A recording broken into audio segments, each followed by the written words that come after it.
For today's video mga guys, ubaniray ko ninyo samtang nihapit ta diri sa usa ka barangay para magbilin og blessing.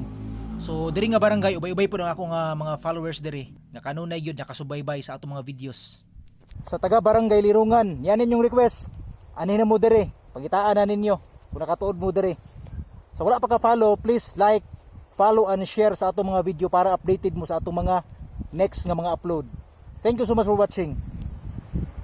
Before ta nagbilin og panalangin, nagkuha sa litag video aning ilang bukid diri no nga tapad ra gyud sa Mount Kalatungan. Perting ninduta sa view. Ay ra gyud atong bukid diri no. Diri nato gibilin ang panalangin aning nga spot kilid aning mga pine tree. Nakasulod ni siya sa color green nga cellophane ug unya atong gitabunan og bato para dili ipalid. Unsa pa gihulat ninyo? Anhi na. Paunahay lang ta mga guys. Thank you so much for watching. Bless and love everyone.